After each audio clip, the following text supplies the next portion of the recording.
الحمد لله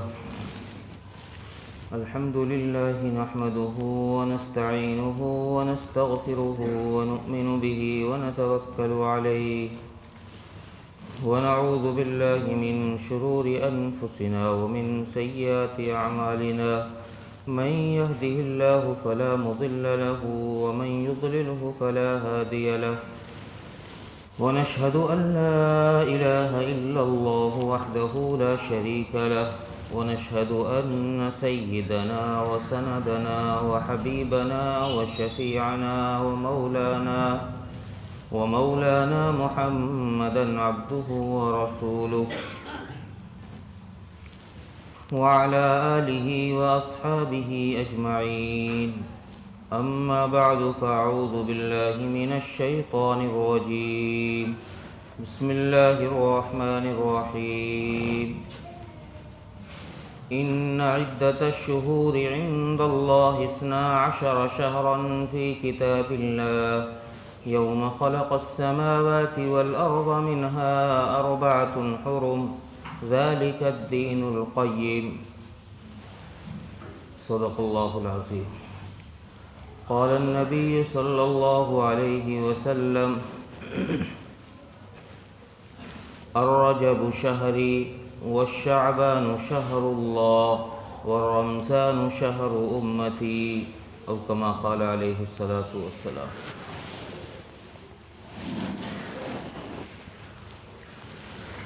واجب الاحترام عزیز بزرگوں دوستو، اللہ تبارک و تعالی نے جس دن سے آسمان و زمین کو بنایا ہے، آسمان و زمین کے تخلیق کے ساتھ ساتھ اللہ تبارک و تعالی نے مہینوں کے، ہفتوں کے تعین کا بھی اعلان فرمایا ہے۔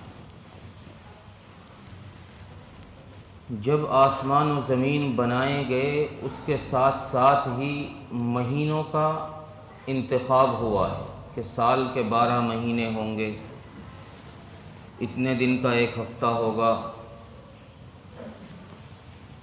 اتنی منٹ کا 1 گھنٹہ ہوگا، 1 منٹ میں اتنی سیکنڈ ہوں گی۔ یہ اللہ تبارک و تعالی نے اسی وقت متعین کر دیا جب آسمان و زمین کو بنایا، اور اس کے ساتھ ایک بات اور اس وقت میں متعین کی گئی کہ ان 12 مہینوں میں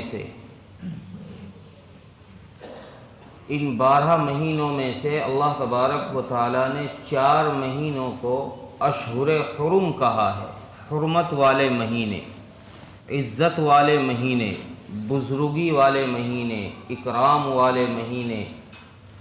ان کو بھی اللہ تبارک و تعالی نے اسی وقت طے کر دیا ہے۔ ان میں 3 مہینے لگاتار ہیں، ذی قعدہ، ذی الحج اور محرم، یہ لگاتار 3 مہینے۔ چوتھا مہینہ ان میں رجب کا ہے۔ اشہر حرم کے اندر چوتھا مہینہ رجب کا مہینہ ہے جو اب چل رہا ہے۔ یہ 4 مہینے وہ متبرک مہینے ہیں جن کا قرآن نے اعلان کیا ہے، اور اس اعلان کو حدیث نے واضح کیا ہے۔ قرآن نے مہینوں کی وضاحت کے ساتھ نہیں ذکر فرمایا، قرآن نے صرف اتنا ذکر فرمایا ہے عند اللہ 12 شہرا، کہ اللہ کے نزدیک 12 مہینے ہیں، اور ان 12 مہینوں میں منہا 4 حرم، 4 مہینے عظمت والے ہیں۔ اب کون کون سے 4 مہینے ہیں اس کا حدیث نے خلاصہ کیا ہے، حدیث نے اس کی وضاحت بیان کی ہے۔ رسول اکرم صلی اللہ علیہ وسلم نے ان کو صاف کیا ہے کہ بھئی یہ مہینے ذی قعدہ، ذی الحجہ، محرم اور رجب، یہ 4 مہینے عظمت والے مہینے۔ ان کی عظمت، ان کی حرمت یہ روز اول سے ہی ہے، اور لوگ اس کو مانتے بھی آئے ہیں۔ اہل اسلام نے تو اس کو تسلیم کیا ہی ہے، لیکن اہل اسلام کے علاوہ جو مشرک ہیں، کفار مکہ ہیں، انہوں نے بھی ان کی عظمت کو تسلیم کیا ہے، مانا ہے اور ان کی عظمت کا لحاظ کیا ہے، اگرچہ اس میں کچھ رد و بدل انہوں نے کی ہے۔ بعض دفعہ وہ یہ کیا کرتے تھے کہ جیسے جنگ ہوتی آ رہی ہو، پیچھے سے پہلے سے جنگ چلی آ رہی ہو اور سامنے رات میں رجب کا چاند نظر آ گیا یا کسی بھی ذی القعدہ کا چاند نظر آ گیا، تو وہ یہ اس میں ترمیم کر لیا کرتے تھے کہ اس مہینے کو وہ آگے کر دیا کرتے تھے، اور جو آگے دوسرا مہینہ ہوتا جیسے رجب کے بعد شعبان کا مہینہ، تو شعبان کو کہتے کہ بھئی اب شعبان شروع ہو گیا، شعبان کے بعد رجب شروع ہوگا۔ اس طرح یہ غلطی تو وہ کرتے تھے، لیکن ان کے ادب اور احترام کا خیال کرتے تھے۔ حجۃ الوداع کے موقع پر رسول اکرم صلی اللہ علیہ وسلم نے اس بات کا اعلان فرما دیا کہ جس طریقے سے اللہ تبارک و تعالیٰ نے مہینوں کا تعین فرمایا، آج کے بعد ان مہینوں میں تغیر نہیں کیا جائے گا، کوئی تبدیلی نہیں کی جائے گی۔ اشارہ اس طرف تھا کہ جیسے پہلے عرب کے لوگ مشرکین مکہ مہینوں کو آگے پیچھے کر دیتے تھے اپنے حساب سے، اللہ کے نبی صلی اللہ علیہ وسلم نے اپنے حج میں یہ اعلان فرما دیا کہ آج کے بعد کوئی مہینہ آگے پیچھے نہیں ہوگا، جس کی ترتیب جس حساب سے ہے وہ اسی حساب سے چلتا رہے گا۔ رجب کے بعد شعبان ہی آئے گا، رجب کے بعد رمضان نہیں آئے گا، شعبان سے پہلے رجب ہی ہوگا۔ جو ترتیب چلی آ رہی ہے، اللہ تبارک و تعالیٰ نے جس کو تعین فرمایا ہے، وہی ترتیب چلتی رہے گی۔ تو ان مہینوں کو اللہ تبارک و تعالیٰ نے عظمت بخشی ہے، ان کی حرمت کا اعلان فرمایا ہے کہ ان میں کسی قسم کی کوئی غلطی نہیں کی جائے گی، جنگ و جدال نہیں کیا جائے گا، ان کی حرمت کا لحاظ رکھا جائے گا، اور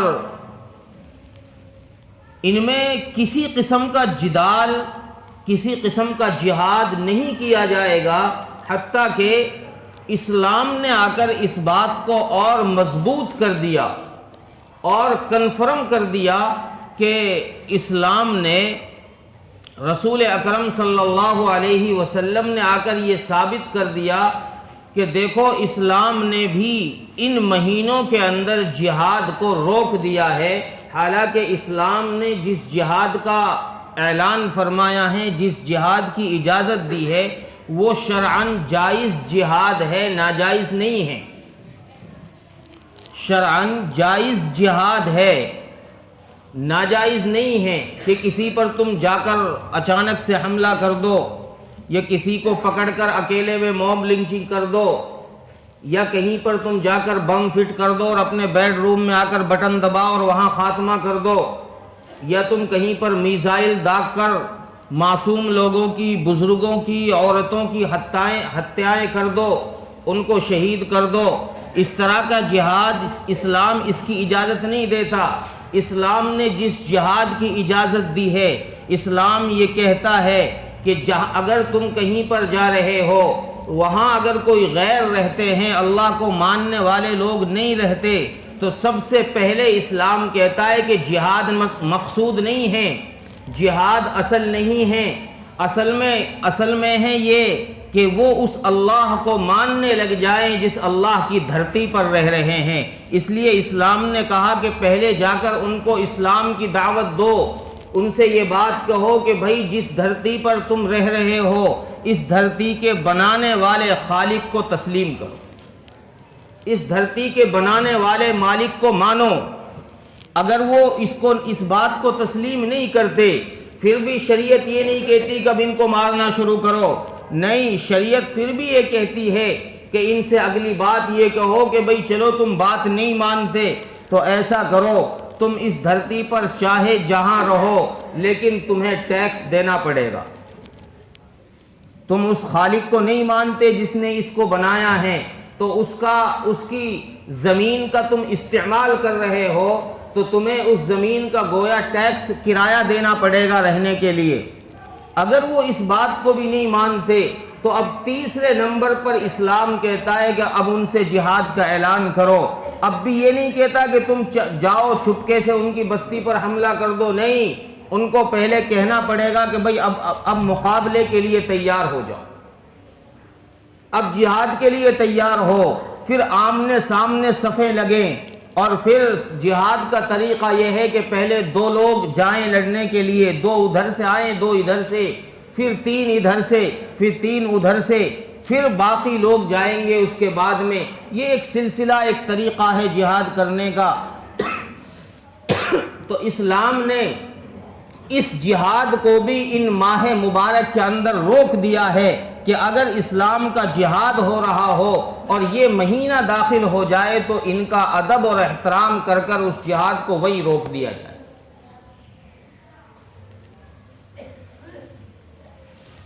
سید عطا اللہ شاہ بخاری رحمۃ اللہ علیہ کا قول معرف القرآن کے اندر نقل کیا ہے.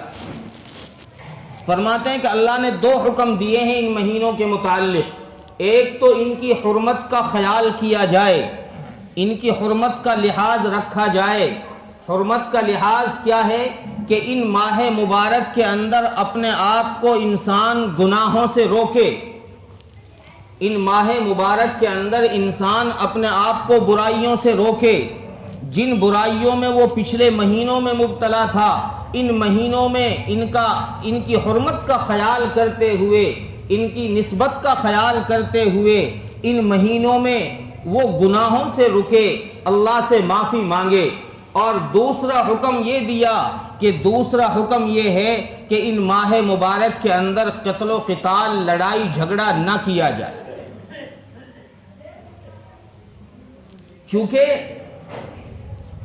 وقت کے بدلنے سے حکم بدل جاتا ہے، وقت کے بدلنے سے ثواب بدل جاتا ہے، جگہ کے بدلنے سے ثواب بدل جاتا ہے.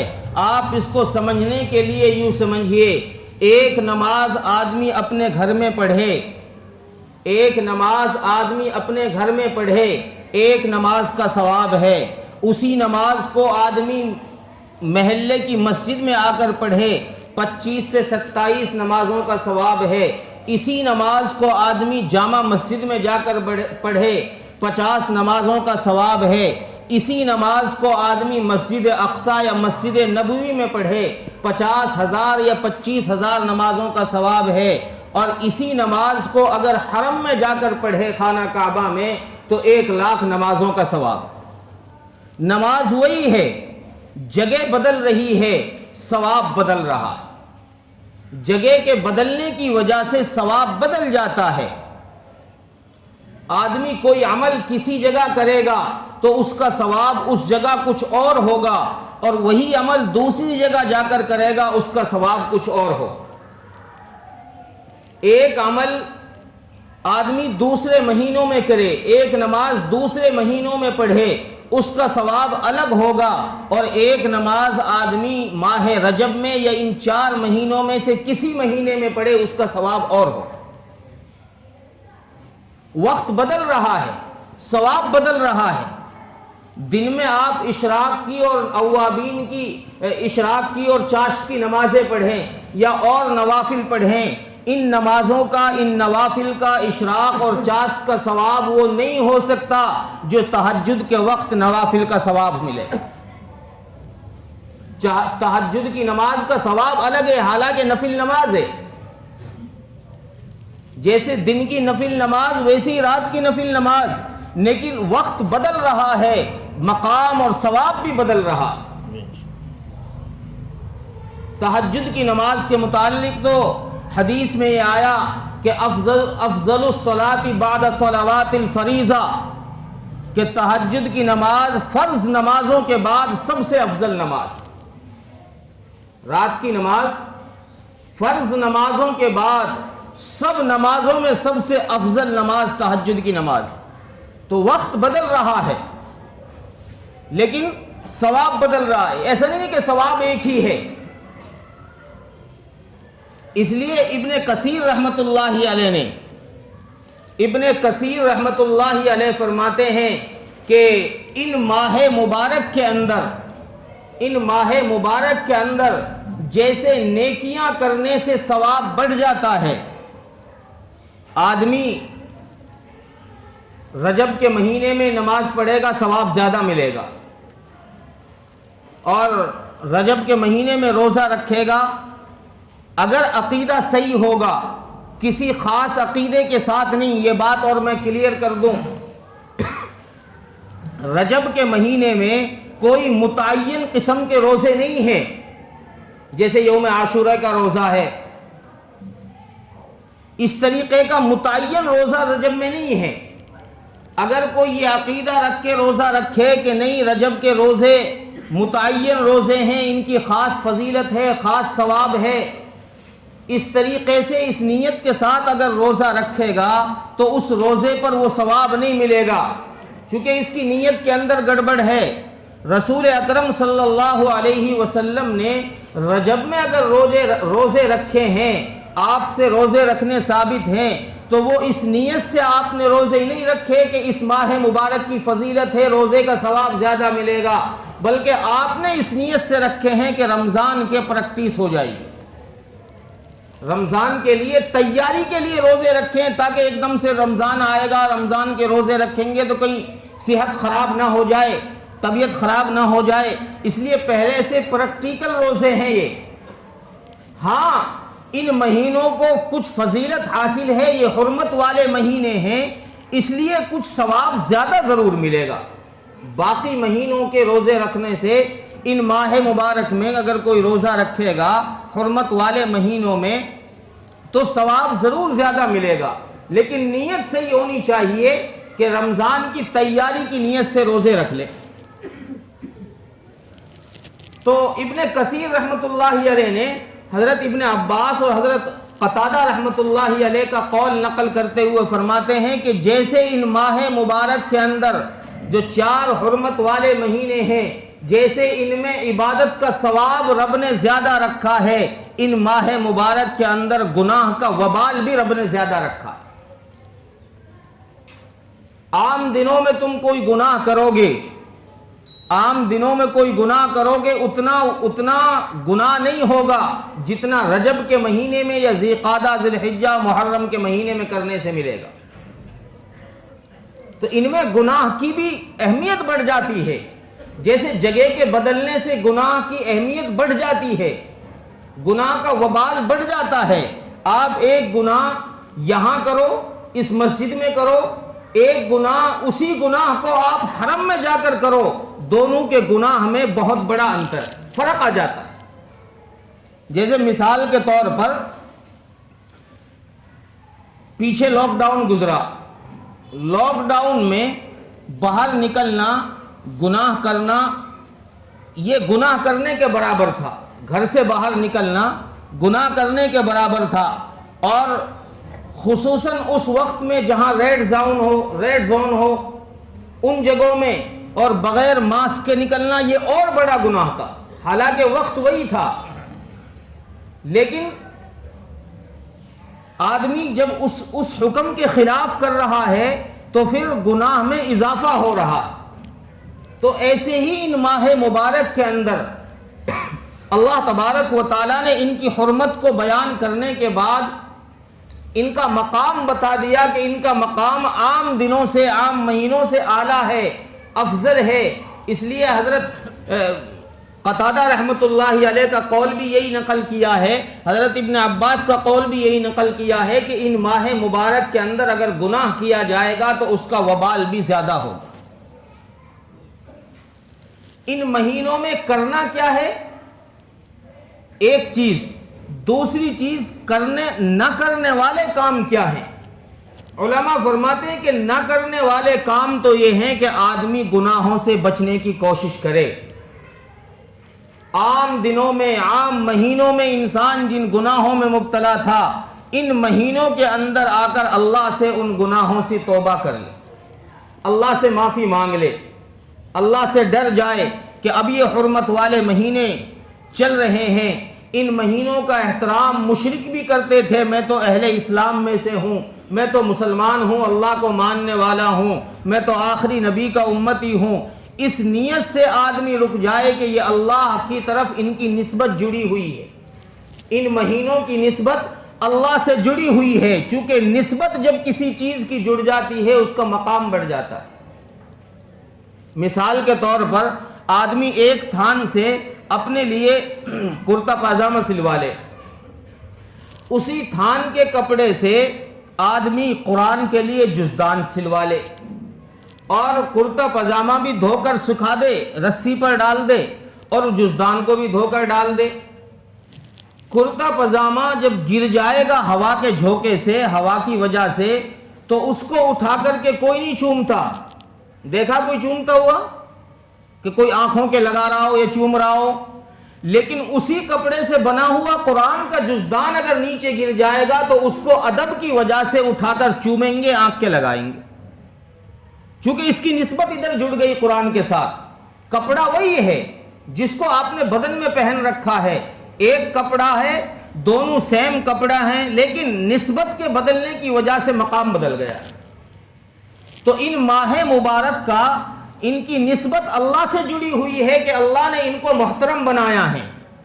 میرے رب نے جس دن آسمان و زمین کو پیدا کیا اس دن ہی ان کو محترم بنا دیا، ان کی عظمت کو بیان کر دیا، تو ان کی نسبت رب سے جڑی ہوئی ہے، اس لیے ان کا خیال کیا جائے، اس نسبت کا لحاظ رکھا جائے۔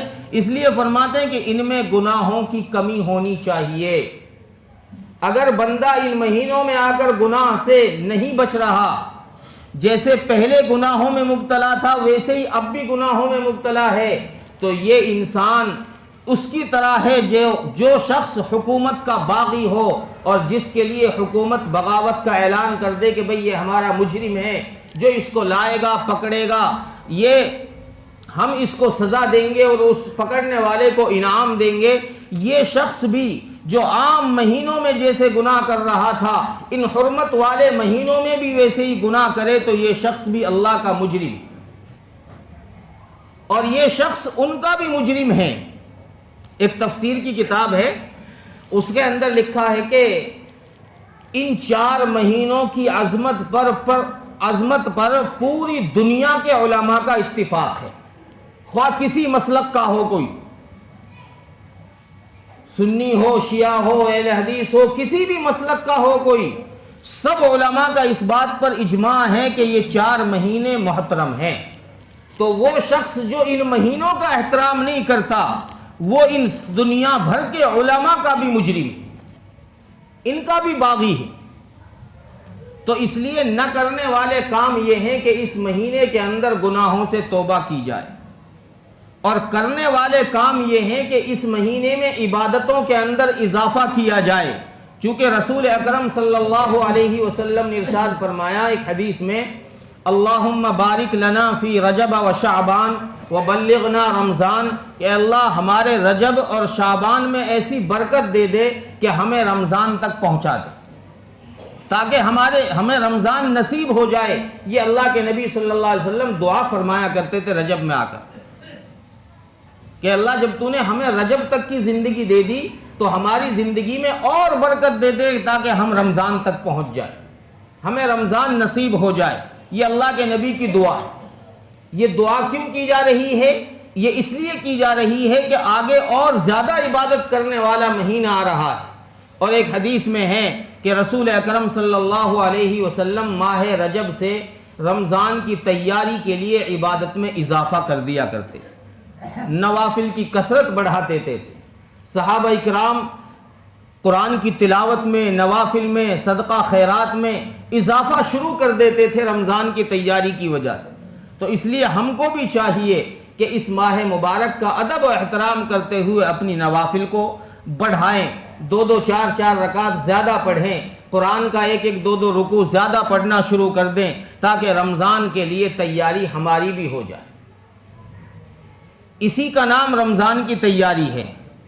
رمضان کے لیے کھانے پینے کا انتظام کرنا اس کی نام تیاری نہیں ہے، عبادتوں کے اندر اضافہ کرنا اس کا نام رمضان کے لیے تیاری۔ اور ایسے کام، کچھ کام وہ ہیں جو مشہور ہیں اس مہینے کے ساتھ میں، ان سے بچا جائے۔ وہ خواہ خواہ کی واہیات کی باتیں، خرافات کی باتیں ہیں، ان کاموں کو آدمی نہ کرے، ان سے الگ رہے۔ ایسا کوئی کام نہیں ہے جو اس مہینے کے ساتھ مخصوص ہو اور جس کو رسول اللہ صلی اللہ علیہ وسلم نے واضح نہ فرما دیا۔ جب نبی نے ایک کام کے متعلق بتایا ہی نہیں ہے، آپ نے ارشاد نہیں فرمایا، اس کی کوئی وضاحت نہیں کی، نبی سے کوئی کام ثابت نہیں ہے، تو پھر اس کام کا کرنا کوئی ثواب کی چیز نہیں ہے سوائے خرافات کے، سوائے گناہ کے، اس سے کوئی فائدہ نہیں ہے۔ اس لیے ایسے کاموں سے بچے اور ان مہینوں کا ادب و احترام کرے۔